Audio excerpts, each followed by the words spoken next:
네, 오늘 우리에게 주시는 주님의 말씀 고린도전서 7장 29절에서 31절 말씀을 우리가 한 목소리로 같이 읽도록 하겠습니다. 같이 읽습니다.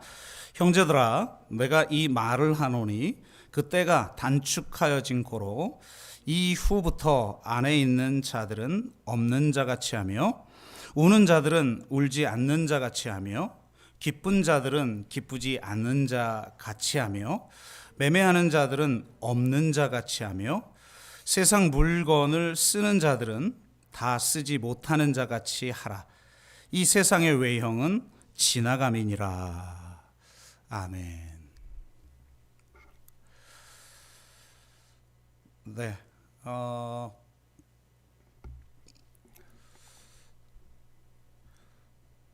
오늘 고린도전서 7장 주제는 결혼과 관련된 여러 주제들인데요. 이게 좀 다루기가 좀 만만치 않은 것 같아요. 내용도 일단 많고 1절에서 40절까지의 내용이니까 주제도 좀 예민할 수도 있는 자칫 그런 주제이기도 합니다. 또 결혼이라는 게 이게 누구나 다 해야 하는 어떤 것처럼 느껴지지만 또 속마음은 그렇지 않은 사람들도 많이 있어서 또 원론적인 얘기만 하다 끝날 수 있을 것 같아서 좀 성경 본문에 충실해서 한번 충실하게 좀 나누어 보도록 그렇게 하겠습니다. 여러분은 결혼을 하는 것이 좋다고 생각합니까? 아니면 하지 않는 것이 좋다고 생각합니까? 또 기독교인이니까 다 좋다고는 대답을 해야 되는데 인생 겪어보니 또 결혼해보니 좀 안 하는 게 더 나은 것도 같고 그렇지 않나요? 뭐 해도 후회하고 안 해도 후회한다는데 그래도 해보고 후회하는 게 낫지 않겠냐 이렇게 인생의 선배들이 이야기를 하곤 하는데 그런 이유로 뭐 하는 게 더 좋을까요? 아니면 어차피 후회할 것 안 하는 게 더 나을까요? 한번 솔직하게 한번 얘기해 보세요. 네. 고개를 약간 좌우로 돌리는 분들이 보이긴 하는데요.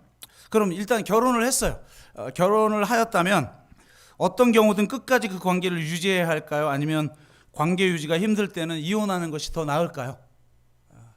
이것도 원론적인 답은 아는데 속마음은 확 일을 저지르고 싶은 또 이런 분들 많이 있죠. 예. 여러분은 없었습니까?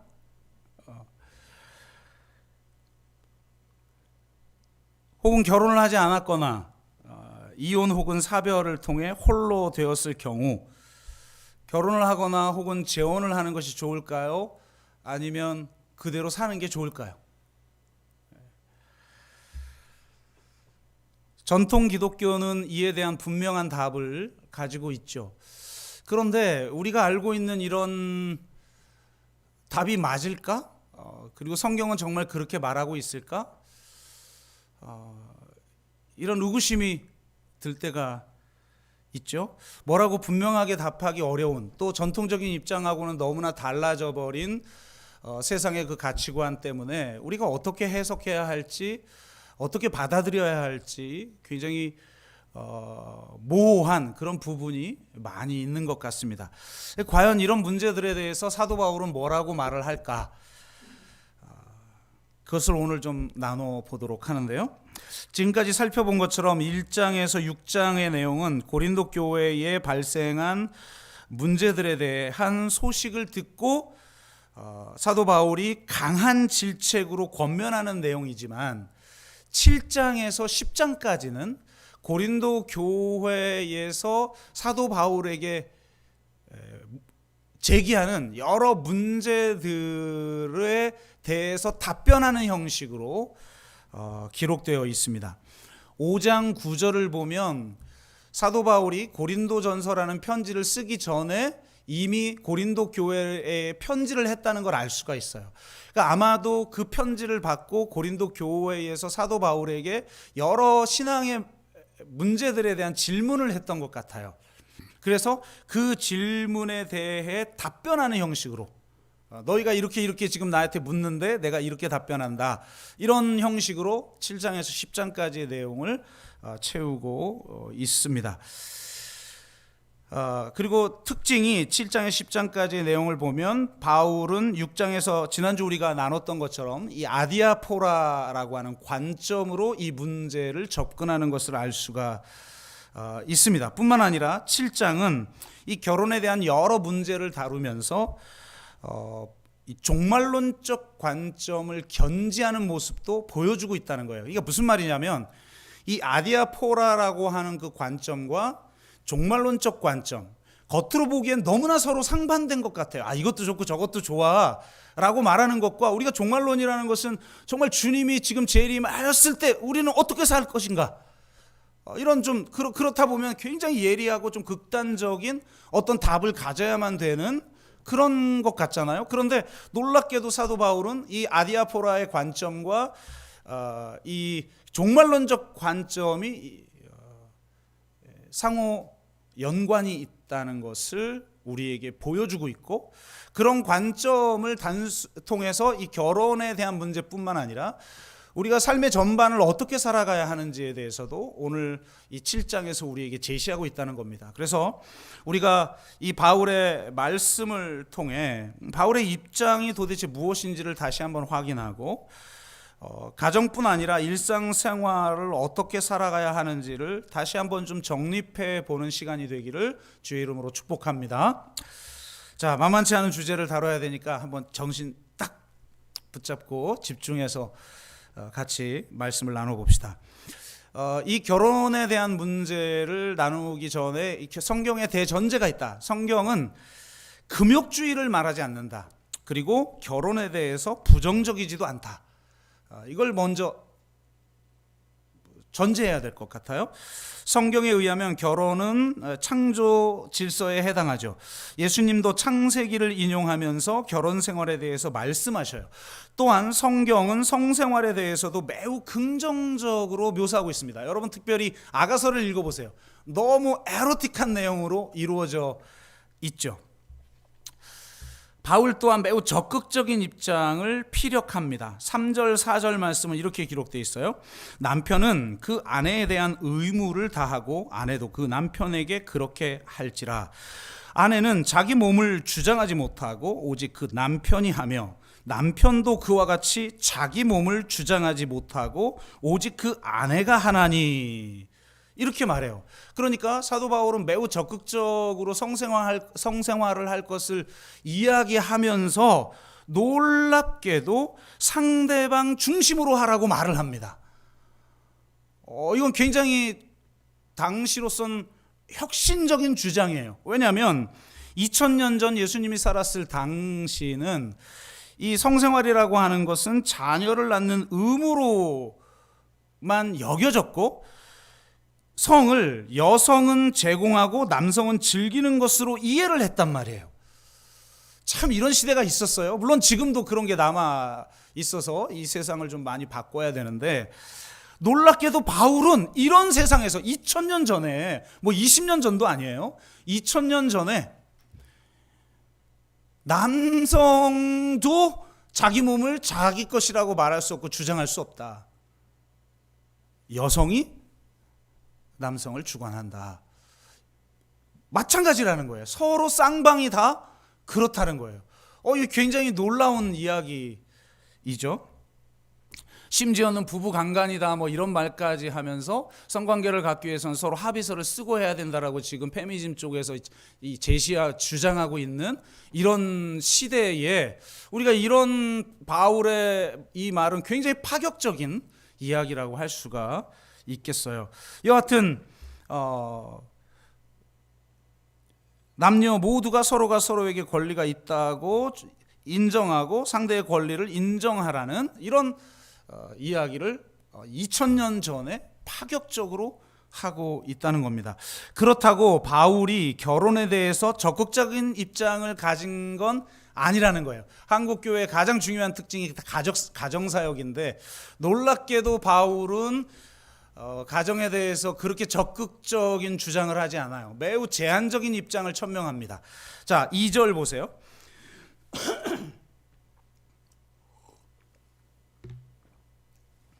음행을 피하기 위하여 남자마다 자기 아내를 두고 여자마다 자기 남편을 두라. 9절 말씀. 만일 절제할 수 없거든 결혼하라. 정욕이 불같이 타는 것보다 결혼하는 것이 나으니라. 아니 뭐 결혼이란 하나님 삼위 하나님의 일체의 그 신비를 누리는 통로입니다. 뭐 이렇게 얘기를 해야 우리가 은혜가 되는데, 아니 너희가 참을 수 없거든 결혼해라 이렇게 이야기를 하니까, 아니 그러면 정욕을 이길 수 있고 음행의 죄를 저지르지 않을 수 있는 사람은 결혼하지 않아도 된다는 그런 말인가요? 놀랍게 바울은 그렇다고 대답합니다. 바울은 독신이 훨씬 더 낫다고까지 말해요. 8절. 내가 결혼하지 아니한 자들과 과부들에게 이르노니 나와 같이 그냥 지내는 것이 좋으니라. 오늘 막 은혜 되려고 하는 사람들이 있어 지금. 38절. 그러므로 결혼하는 자도 잘하거니와 결혼하지 아니하는 자는 더 잘하는 것이니라. 이거 바울 정말 파격적이죠. 그러니까 우리 안에는 독신에 대한 어떤 편견이 있어요. 결혼을 해야 인간이 된다거나 결혼하지 않은 사람이나 홀로 된 사람은 뭔가 문제가 있는 것처럼 자꾸 이야기를 해서 우리 결혼하지 않은 사람들이 명절날 그 시골집에 가고 싶어 하질 않잖아요. 너 결혼했어? 너 뭐 하려고 그래? 너 뭐 자꾸 그런 압력을 주는 수준 낮은 말들을 하고 있단 말이죠. 근데 성경은 놀랍게도 그렇게 얘기하고 있지 않다. 그런 겁니다. 바울은 독신이 더 낫다라고까지 말하고 있어요. 물론 결혼보다 독신이 더 낫다고 해서 독신 생활을 아무나 할 수 있는 건 아니죠. 예수님도 독신이 더 좋다고 말했지만 아무나 그렇게 할 수 있는 건 아니며 오직 타고난 자, 그러니까 그렇게 할 수 있는 사람들이 있어요. 타고난 자라야 할 수 있다고 말씀하셨죠. 하나님 나라를 위해 스스로 고자된 자도 있는데 받을 만한 자만 받으라고 말씀을 하셔요. 바울도 마찬가지 주장을 합니다. 독신이 더 낫다고 분명하게 이야기하지만 그 독신은 오직 독신으로 부르신 자만이 그렇게 살 수 있다고 말을 해요.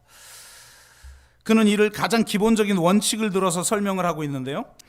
후반부 25절에서 40절까지 다시 한번 결혼과 독신의 문제를 다루면서 그 문제를 해석하기 위한 원칙, 그 원칙을 17절에서 24절에서 다루는데 할례에 관한 문제와 노예에 관한 문제를 예로 들면서 기본 원칙을 설명해요. 기본 원칙은 단순합니다. 바울이 계속 여기서 성경에서 7장에서 반복하고 있는 것. 나눠주신 은사대로 부르신 사명대로 그대로 있으라 라는 거예요.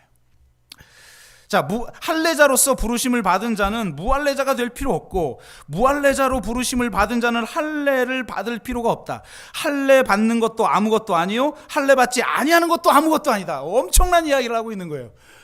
유대인들에게 이 할례는 절대적인 하나님의 명령이죠. 그런데 하는 것도 별거 아니고 안 하는 것도 그 별거 아니야 라는 아디아포라의 관점으로 이 문제도 접근해 버려요. 이게 놀라운 거죠. 이게 복음의 힘이죠. 사람들이 목숨 거는 문제를 이것도 괜찮고 저것도 괜찮아 라고 볼 수 있는 그 힘, 이게 아디아포라의 힘이에요. 근데 이 노예에 관한 문제는 조금 더 복잡한데요. 노예일지라도 그리스도가 값을 주고 사셔서 주께 속한 자유인이 되었기 때문에 사람들의 종이 되지 말아야 하며 자유인이 될 기회가 생기면 그것을 이용하라고 바울을 말해요. 그러니까 뭐 종이 돼도 되고 안 돼도 돼 이렇게 말하지 않고 그리스도인이라면 그리스도 안에서 자유하기 때문에 자유할 기회가 있다면 자유인이 되라 이렇게 말해요. 그런데 그렇지만 만약 하나님이 나를 노예로 부르셨다면, 그러니까 노예로서 살아가면서 해야 할 어떤 일이 있을 수 있죠. 그렇게 노예로 부르셨다면 노예로 그냥 있어라. 그러니까 하나님의 그 부르심이 좋다는 거예요. 세상은 다 여러분 뭐 성공하고 고지에 올라서 영향력을 끼치는 거 좋아하죠. 그거 싫어하는 사람 누가 있어요? 인간이 그 기본적인 욕망이 그런데. 그러나 그래야만 된다 이렇게 고지론을 주장하기 시작하면 그 성경을 왜곡하는 거예요. 거기에 가야 할 사람으로 하나님이 부르셨다면 그 부르심에 순종하여 그렇게 해도 돼요. 그러나 대부분의 우리 그리스도인의 삶의 양식은 낮은 곳을 향해, 저 십자가를 향해 좁은 길로 가는 것이죠. 그게 그리스도인의 삶의 방식이지, 무슨 세상에 성공해가지고 큰 영향력을 끼쳐야 된다, 그렇게 말하는 건 기독교의 정신이 아니에요. 그러나 거기에도 하나님이 보내시는 분이 있다면, 그 부르심이 나의 그게 부르심이라면 여러분 그렇게 하셔야 됩니다. 아멘. 그래서 성공으로 부르셨다면 여러분 성공하셔서 이 세상에 복음을 증거하는 많은 그런 어떤 사역들을 감당하시기를 주의 이름으로 축복합니다. 우리 교회도 작은 교회로 부르셨으면 작은 교회로 있고, 큰 교회로 부르신 것 같지는 좀 않은 것 같은데, 어쨌든 큰 교회로 부르셨으면 큰 교회가 돼야죠. 예. 그러나 대부분은 그렇게 되기 어렵죠. 복음을 제대로 붙들고 가면. 그러니까 바울은 바로 이 부르심의 원리, 이걸 가지고 이후 25장의 40절까지의 내용에서 결혼과 독신의 문제에도 그대로 적용한다는 거예요. 독신으로 하나님이 부르셨다면 그 부르심에 순종하여 그렇게 하라. 하지만 그렇지 않다면 결혼하라 라는 거예요. 이게 바울이 제시한 해답이에요. 근데 점점 더 놀라운 이야기들을 우리에게 하고 있는데, 그는 여기서 또 하나의 민감한 주제를 다룹니다. 바로 이혼에 대한 문제예요. 전통적인 입장하고 굉장히 좀 다른 이야기들을 하고 있는데, 기본적으로 두 가지 얘기를 합니다. 하나는, 그러니까 이혼에 대한 두 가지 상반된 태도에 대해서 모두 성경은 경고하고 있어요. 첫째는 이혼을 쉽게 여기는 경향이에요. 예수님이 이 부분을 지적하고 있는데, 예수님이 마가복음 10장과 마태복음 19장에서 이혼의 문제를 다루실 때, 그때 당시 문화는 이혼이 아주 쉬웠던 문화였어요. 제가 마태복음 강의할 때 말씀드렸듯이 밥을 맛없게 해도 이혼감이고, 심지어는 밥하고 있는 뒷모습이 예쁘지 않아도 이혼감인 그런 시대. 야, 정말 이런 시대가 있었어요. 정말 인간의 역사상. 그러니까 이런 시대, 유대 사회에서 남자들이 여자를 너무나 쉽게 버리는 이런 시대에 예수님이 바로 이런, 그리고 보호장치도 없어요. 그래서 과부와 고아들은 살 수가 없어요. 사회적 안정망이 없어요. 그러니까 그런 시대에 예수님이 바로 이런 여성들을 보호하기 위해서 성경의 말씀을 원칙적으로 천명하죠. 마태복음 19장 9절. 음행한 이유 외에 아내를 버리거나 다른 데 장가를 드는 자는 간음함이니라. 그러니까 이런 이유 외에도 수도 없이 아주 사소한 이유를 가지고 여자를 버리고 책임지도 않는 이런 사회에서 바로 이 여성들을 보호하기 위해서 음행한 것이 아니라면 너희들이 이혼할 수 없다, 이렇게 선포해버리는 거예요. 이건 철저히 여성들을 보호하는, 당시 사회적 약자인 여성을 보호하는 선언인 것이죠. 물론 현대의 이혼율이 높은 이유는 예수님 당시와는 다르죠. 인내하고 오래 참고 희생적 사랑으로 상대를 품는 윤리가 사라져 버렸기 때문에 발생하는 면도 없지는 않습니다. 그러니까 이런 시대에 우리는 이 바울의 주장을 되새길 필요가 있는 거예요. 바울은 분명하게 말해요. 10절에서 11절. 결혼한 자들에게 말하노니 여자는 남편에게서 갈라서지 말고 남편은 아내를 버리지 말라. 이혼을 너무나 쉽게 생각하는 세태를 향해서 성경은 분명하게 말해요. 함부로 이혼하지 말아라. 그런데 성경은 정반대되는 것처럼 보이는 또 하나의 태도를 경고하는데요. 바로 율법주의적인 문자주의로 이혼의 문제를 접근하는 것입니다. 전통 기독교는 음행의 이유 아니면 이혼은 절대 불가능하다고 그동안 주장해 왔습니다. 그러다 보니까 가정폭력에 시달리고 수많은 문제로 인해서 너무나 가혹한 폭력적 상황에 있는 여성들이 음행의 이유가 아니라는 이유만으로 그 결혼 생활을 감당하라고 강요해 왔죠. 그런데 과연 성경이 그렇게 말하는 것일까? 한번 질문을 던져봐야 합니다. 예수님이 그렇게 말한 이유는 여성을 보호하기 위해서죠. 이런 상황적인 면을 외면하고 문자적으로 적용하다 보면 예수님의 메시지를 바로 이해하기 어렵습니다. 예수님이 이렇게 말하자 바리새인이 신명기 24장에서 모세가 이혼 증서를 주어 이혼하라고 말한 내용을 들어 반박을 하죠. 이때 예수님이 이렇게 얘기해요. 왜 모세가, 여러분 사람들이 자꾸 착각하는 게 있어요. 구약과 상반된 내용이 신약에 있는데 문자적으로 서로 내용이 달라요. 문자적으로 내용이 다른데 그러면 자꾸 둘 중에 하나를 받아들이려고 해요. 구약은 잘못된 거야. 신약이 맞아. 아니 하나님의 말씀이 막 변합니까? 시대 따라 막 진리가 되기도 하고 비진리가 되기도 하고 막 그럽니까? 진리라는 게? 진리가 막 진리고 그래요? 죄송합니다. 그래서 막 바꿔도 되고 막 그래요? 아니잖아요. 그럼 모세가 한 말도 진리죠.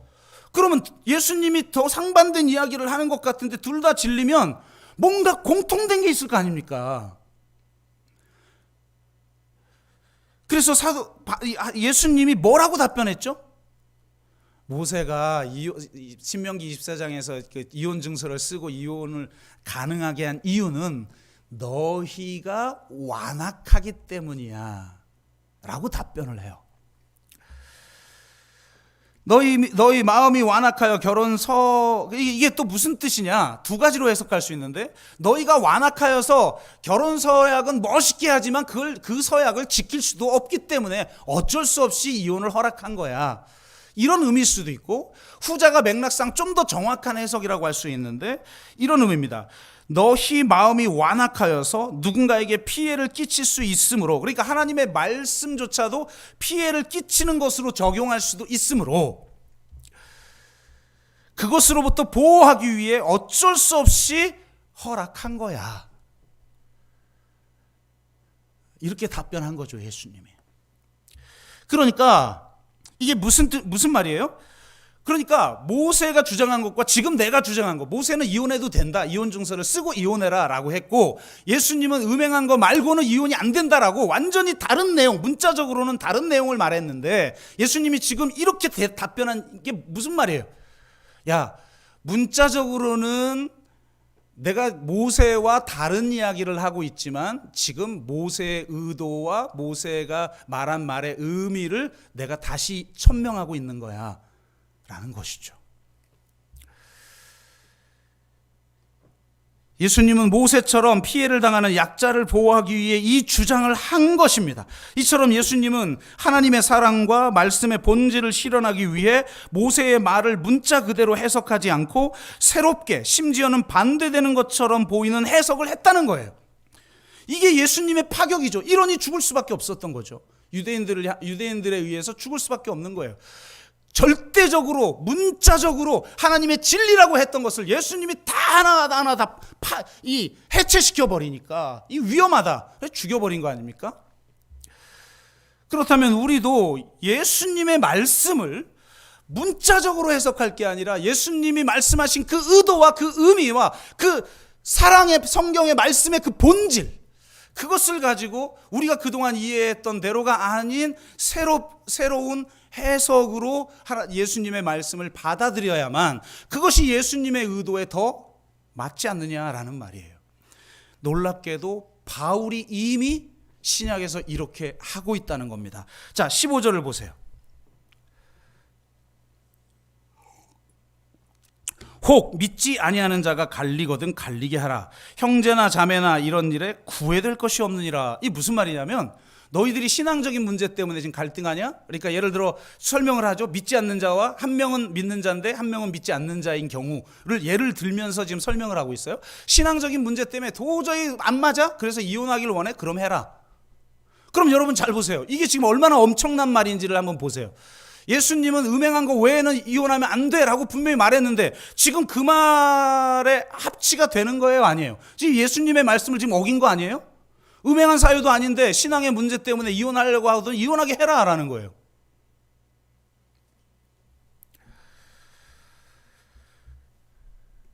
하지만 이는 예수님의 말씀을 어긴 것이 아니라 예수님이 하신 것처럼 말씀을 재해석하여 예수님이 말씀하신 본래적인 의도를 실현하는 것이죠. 바울은 예수님의 이혼 금지 가르침을 율법주의적인 문자주의로 받아들이지 않고 새로운 상황에 새롭게 적용한 거예요. 15절은 율법주의적인 문자주의를 벗어난 바울의 이 유연한 적용, 진짜 복음 앞에서 모든 율법이 못 박히는 체험을 한 사람들은 이런 유연한 적용이 가능하죠. 왜? 본질을 추구하니까, 본질을 붙드니까. 그래서 작은 어떤 조항이나 이런 율법적인 것들에 목매지 않아요. 그것 때문에 분열하고 싸우고 하지 않아요. 율법 자체보다 율법의 정신이 중요한 거죠. 십자가는 율법을 폐기시킨 게 아니라 율법을 완성시킨 거잖아요. 그 말은 무슨 뜻이에요? 율법이 말하는 그 문자가 아니라 율법이 말하고 있는 그 율법의 본질, 그 정신, 십자가에서 드러난 그 하나님의 사랑과 그 공평과 정의, 그거죠. 이런 해석학적 태도로 보자면 이혼이 잘못된 것임에도 불구하고 지옥 같은 결혼 생활을 선택하는 것보다 차악인 이혼을 선택하는 것이 모세와 예수님이 금지하고 있는 차별과 피해를 없애는 방법이 될 수 있음도 인정해야 하는 것입니다. 이렇게 말하면 엉뚱하게 은혜 받고 집에 가서 바로 도장 찍는 그런 이상한 역사가 일어나는 일이 없기를 바랍니다. 지금 뭔 말을 하는지 알죠? 이혼하라는 말이 아니잖아요. 앞에서 이미 그렇게 쉽게 이혼하는 경향에 대해서는 못 박았고, 그러나 문자적으로 해석하여 도리어 이중삼중의 고통을 가하게 하지 말라, 이 말이죠. 예수님과 바울의 이런 태도와 방식은 현대를 살아가고 있는 우리에게 매우 중요한 도전을 줍니다. 기존에 있던 계급차별, 민족차별, 인종차별, 여성차별, 혹은 최근에 대두되고 있는 타 종교인에 대한, 난민에 대한, 성소수자에 대한 혐오와 차별 문제를 접근할 때도 이런 해석학적 자세가 필요한 거예요. 이 사안들과 관련된 문구를 문자적으로 이해해서는 절대로 예수님이 말한 그 의미와 사도 바울이 말한 그 의미를 이해할 수가 없는 거예요. 관련 문구를 하나님의 은혜와 자비와 환대라는 관점에서 재해석할 수 있는 힘이 있어야만 지금 이 시대의 갈등과 이 시대의 모순과 이 시대의 과제를 복음으로 재해석하여 이 세상을 섬길 수 있고 이 땅 가운데 진정한 하나님의 사랑이 임하는 세상이 되는 그 일들에 우리가 동참할 수 있는 거예요. 또한 우리는 세상에서 살아가는 동안 명백한 선과 명백한 악 중 하나를 선택하는 것이 아니라 두 악들 중 하나를 선택해야만 하는 윤리적 딜레마 상황을 겪곤 한다는 점을 고려해야 된다는 겁니다. 이런 경우 그리스도인들은 두 악들 중 그리스도인들이 자꾸 무슨 초월적 관점에서 세상을 바라보는 경우가 있어요. 다 싫어. 지금 이 대선을 바라보면서도 다 뭐 문제가 있어. 그러나 두 악들 중 차악을 선택해야 되는 수도 있는 거예요.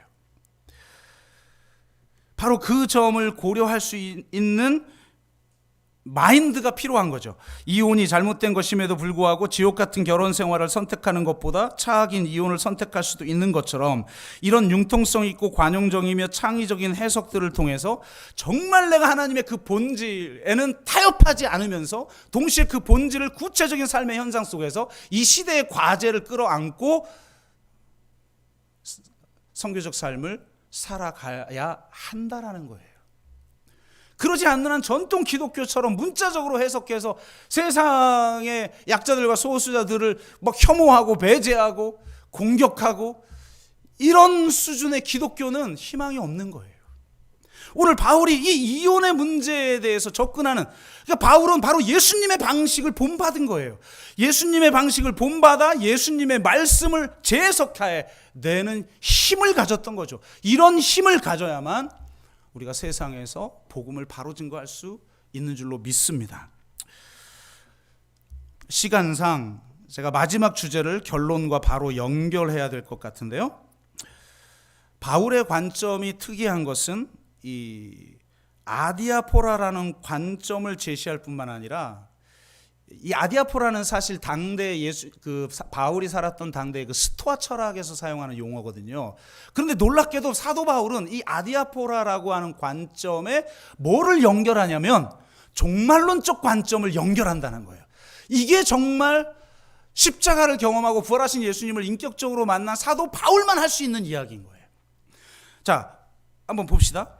결혼보다 독신이 더 좋다는 것도 여러분 문자적으로 받아들이면 안 돼요. 결혼보다 독신이 더 좋다고 말하는 그 이유를 들여다봐야 해요. 그렇게 말하는 이유는 바로 종말론적 관점 때문이에요. 25절에서 40절까지 결혼과 독신의 주제를 다시 다루면서 바울은 이렇게 말해요. 26절, 내 생각에는 이것이 좋으니 곧 임박할 환난으로 말미암아 사람이 그냥 지내는 것이 좋으니라. 그러니까 독신이 훨씬 좋은데 그 좋은 이유가 뭐냐면 임박한 환난 때문이라는 거예요. 임박한 환난이란 종말이 온다는 거예요. 물론 그 시기와 때는 아무도 알 수 없기 때문에 함부로 말하면 이단으로 가는 거예요. 바울은 그렇게 결코 하지 않아요. 그럼에도 불구하고, 그리고 또 역사상 벌써 이미 2000년 지났어요. 금방 올 줄 알았는데 2000년이 지났으니 앞으로 2000년 후가 될지 어떻게 알아요? 모르는 거예요, 그건. 그런데 놀라운 건 앞으로 우리보다 이게 뭐 기원 후 4000년에 주님이 오실지 모르지만 그리스도인은 어떻게 살아가느냐? 그건 지금 당장이라도 주님이 오실 걸로 여겨 깨어 있으면서 지금 당장이라도 주님이 오실 것을 기대하며 살아가는 종말론적 태도로 살아가야 된다는 거예요. 이렇게 종말론적 태도로 살아간다는 건 단순히 죄 많은 이 세상은 내 집 아니니까 난 죽어서 저 천국에 가기를 원해요라는 세상 도피적인 그런 신앙을 말하는 게 아니에요. 지금 여기에 임하는 하나님의 나라에 동참하여서 지금 여기에 그 하나님의 나라를 실현하기 위해서 영적으로 싸우는 사람만 진짜 종말론적 관점을 가질 수 있어요. 이 세상의 눈물, 이 세상의 고통, 이 세상의 모순, 이 세상의 그 죄악들과 싸우다가 하나님 정말 이들로 인해서 이 세상 사람들이 눈물 흘리는 사람들이 많은데 하나님 제발 오셔서 이 세상을 변화시켜 주십시오. 새하늘과 새 땅이 완전히 이루어지길 원합니다라고 기대할 수밖에 없는 그 종말론적 신앙, 이것이 그리스도인이라면 반드시 가지게 되는 태도라는 거예요. 바울뿐만 아니라 예수님의 제자들이 그랬고 다른 사도들도 그랬고 초기 교회 대부분의 신앙인들이 그랬어요. 마라나타, 주 예수여 오시옵소서. 세상이 싫어서가 아니에요. 이 세상 가운데 하나님의 선교에 동참하며 이 세상을 하나님의 나라로 변화시키는 일에 동참해 본 사람, 그저 그런 사람이 아니라면 그저 생존을 위해서 내 삶에 주어지는 과제를 하루하루 반복하여서 삶의 시간의 시간의 주름이 전혀 없어 그냥 1년이 지나도 내가 하나님 앞에 내세울 것이 아무것도 없는 그런 삶을 살아가는 그런 사람에게는 있을 수 없는 마인드예요.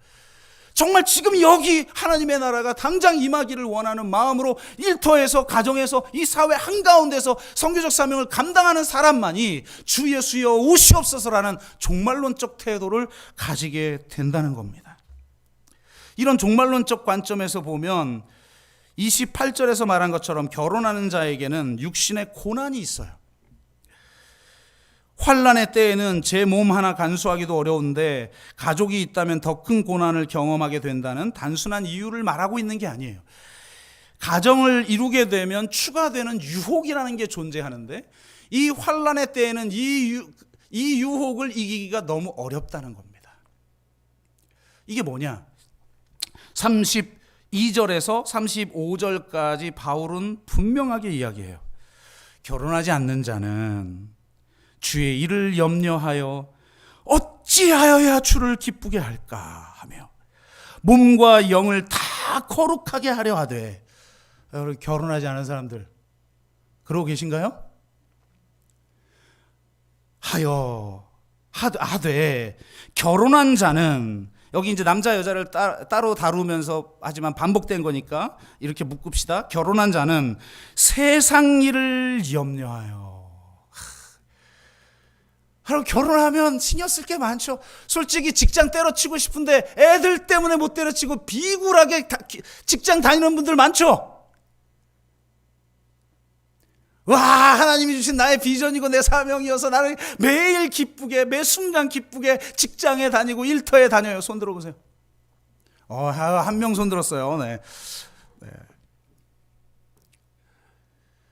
결혼을 하니까 책임져야 될 게 많아요.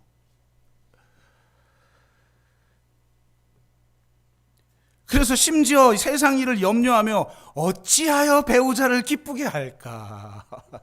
하나님 나라를 위해서, 주님을 위해서 살아가는 게 아니라 내 가족을 위해서, 내 배우자를 어떻게 기쁘게 할까? 신앙이 분명하지 않은 분들 교회 잠시 쉬게 되는 경우 많잖아요. 잠시 쉬게 되는 분들의 이유가 거의 8, 90%가 제 남편의 전도를 위해서. 남편이 교회 너 가면 나 저기 다시 너 안 살아 뭐 어쩌고 막. 그래서 남편을 전도하기. 그런 분들 10년, 20년 지나도 남편 전도 못해요. 원래 가족은 전도하기 어려운 거예요. 남이 그 남편을 전도하게 만들어야죠. 뭔 소리를 지금 하다가 여기까지 왔죠? 그러니까 종말론적, 그러니까 결혼이 좋냐 독신이 좋냐 이게 키포인트가 아니었다는 거예요. 바울은 정말 너희들이 종말론적인 관점을 가지고 살아가느냐 그렇지 않느냐라는 거예요. 정말 어떤 형편에서든 내가 주님을 위해서 주님을 기쁘시게, 어떻게 하면 기쁘시게 할까? 어떻게 하면 정말 그 내 몸과 내 영을 거룩하게 할까? 어떻게 하면 이 땅 가운데 하나님의 나라를 이룰까? 어떻게 하면 주님의 교회 공동체를 바로 세울까? 어떻게 하면 이 코로나 이 시국에 나도 힘들고 어렵지만 어떻게 하면 내가 종말론적 관점을 가지고 살아갈까? 이게 포인트라는 거예요. 바울은 이를 좀 더 보편적으로 적용해요. 오늘 본문이죠. 형제들아, 내가 이 말을 하노니 그 때가 단축하여진 거로. 이게 무슨 말이에요? 임박한 환란이 있다는 거예요. 곧 주님이 오신다라는 거예요. 그리스도인은 이런 의식이 아무리 2000년 후에 앞으로 오셔도 이런 의식을 버릴 수가 없어요. 그러면 그 때가 단축하여진 거로라는 의식을 가지고 있는데, 그런 종말론적 관점을 가지고 있는 그리스도인은 어떻게 살아가느냐, 그리고 어떤 사람들이냐. 자 보세요. 정말 멋있는 말이 나옵니다. 때가 단축하여진 거로 이후부터 안에 있는 자들은 없는 자같이 하며 우는 자들은 울지 않는 자같이 하며 기쁜 자들은 기쁘지 않은 자같이 하며 매매하는 자들은 없는 자같이 하며 세상 물건을 쓰는 자들은 다 쓰지 못하는 자같이 하라. 이 세상의 외형은 지나가매니라. 진짜 멋있지 않아요?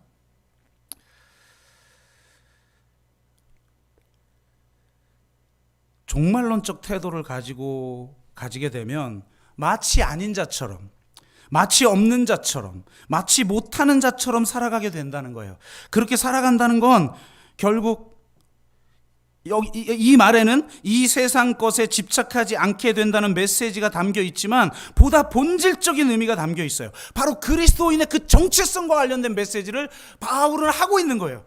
마치 아닌 자처럼, 마치 없는 자처럼, 마치 못하는 자처럼 살아간다는 건 포착 불가능한 자로 살아간다는 거예요. 이 세상의 관점으로 그리스도인을 바라보면 도무지 알 수가 없다는 거예요. 저게 내 편인지 네 편인지, 내 편이 아닌지 저 편이 아닌지, 어쩔 때는 이런 사람인 것 같고, 어쩔 때는 저런 사람인 것 같고, 어쩔 때는 이런 사람이 아닌 것도 같고, 어쩔 때는 저런 사람이 아닌 것도 같아요.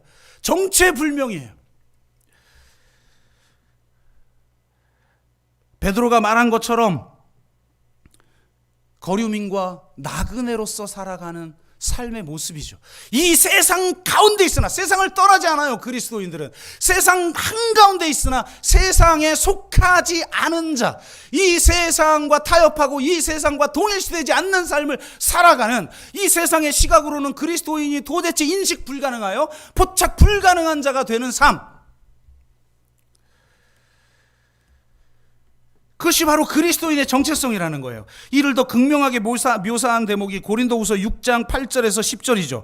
우리는 속이는 자 같으나 참되고 무명한 자 같으나 유명한 자요, 죽은 자 같으나 보라 우리가 살아있고, 징계를 받는 자 같으나 죽임을 당하지 아니하고, 근심하는 자 같으나 항상 기뻐하고, 가난한 자 같으나 많은 사람을 부요하게 하고, 아무것도 없는 자 같으나 모든 것을 가진 자로다.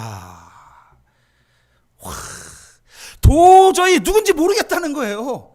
그리스도인은 뻔하게 살면 안 돼요. 인식 가능하고 포착 가능한 자로 살면 안 돼요.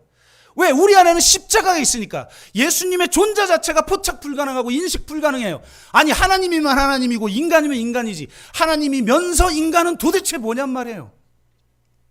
그 그리스도께서 십자가에서 A와 B, 네 편이냐 내 편이냐를 갈라놓는 이 세상에 막힌 담을 헐어버리고, 이 세상에 의문에 쓰인 그 증서를, 그 율법을 십자가에 도말해버리셔서 바로 이 기존에 존재했던 그 전통적인 해답들과 그 율법적인 답들을 넘어서서 둘을 하나 되게 만드는 그 힘이 십자가에 있고, 그 십자가의 능력과 예수 그리스도의 생명을 우리에게 선물로 주셔서 생명이 우리 안에 있는 그리스도인은 예수님처럼 포착 불가능한 자처럼 살아가야 돼요.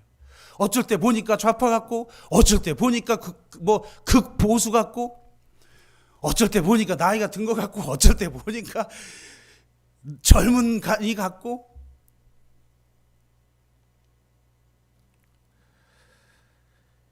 이 세상에서 대부분의 사람들은 적응과 경직의 삶을 살아가죠.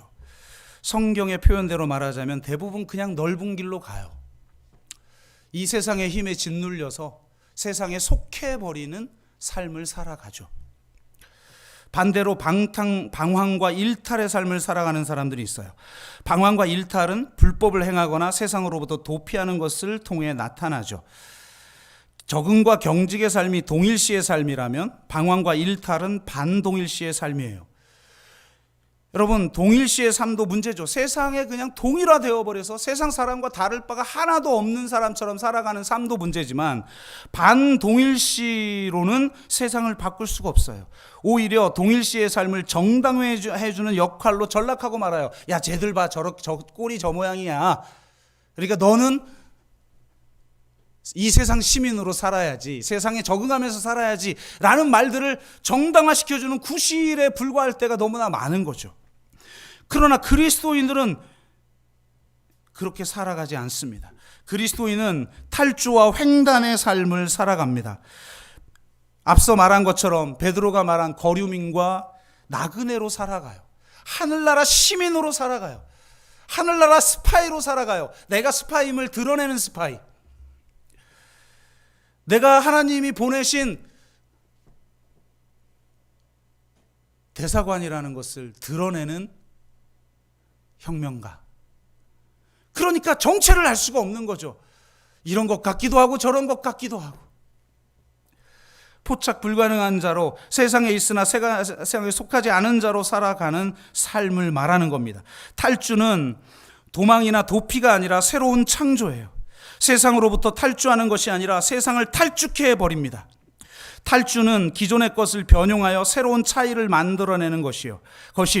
이러한 차이는 기존의 영역과 개념과 경계선을 자유롭게 횡단하며 창조적 결합을 통해 새로운 길을 만들어낼 때 발생하죠.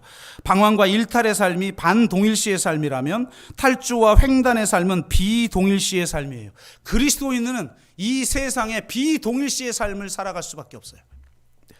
기존의 것도 아니면서 그것을 부정하는 것도 아닌 탈주와 횡단을 통해 끊임없이 새로운 것을 창조해내는 삶이에요. 어쩔 때 보면 기존의 교회하고 똑같은 것 같아요. 근데 어쩔 때 보면 기존의 교회하고 완전히 다른 것 같아요. 그래야 진짜라는 거예요. 동일하지도 않으면서 반대도 아닌 정체불명의 삶이면서 기존의 것들을 매력적으로 견인해내고 변형시키는 능력을 가진 자들의 삶을 말하는 것입니다. 저는 이것이야말로 아디아포라의 정신을 가지고 살아가는 삶이요, 지난주 말씀드린 것처럼 미학적 삶을 살아가는 삶이라고 생각해요. 그런데 이게 어떻게 가능하냐?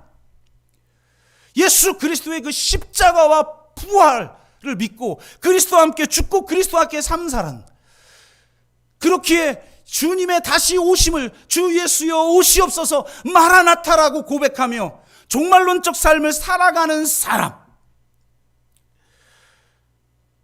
마치 아닌 것처럼, 마치 못하는 것처럼, 마치 가지고 있지 않은 것처럼 살아가는 사람, 그래서 이 세상의 시각으로 보면 포착 불가능한 자로, 마치 영원한 나그네로, 순례자로 살아가는 사람, 그런 사람이 이런 삶을 살아낼 수 있는 줄로 믿습니다.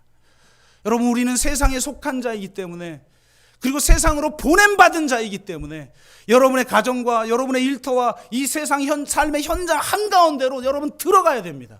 그곳에서 이미 일하고 계신 하나님의 일하심에 동참하면서 이 땅을, 내 가정을, 일터를, 이 사회를, 정치, 경제, 문화, 사회 전반의 모든 영역 속에서 하나님의 통치를 회복하여 진짜 급진적인 하나님의 사랑, 도저히 감당할 수 자기 없는 모든 자들에게 당신의 사랑을 베풀고야만은, 나중에 온 자에게도 동일하게 싹을 주고야만은 그 급진적인 사랑을 그 세상 한가운데에서 실천하고 하나님의 그 정의와 공의를 이 세상 한가운데에서 실천해낼 수 있는 삶을 살아야 하는 것입니다. 그리고 그 삶은 오직 십자가의 능력, 오직 성령의 능력만으로만 가능하고, 그것은 오직 마라나타 주 예수여 오시옵소서라는 종말론적 시각을 가지고 종말론적 태도를 가지고 마치 아닌 자처럼 살아갈 수 있는 사람, 포착 불가능한 자처럼 살아가는 그런 사람에게 임하는 능력인 줄로 믿습니다.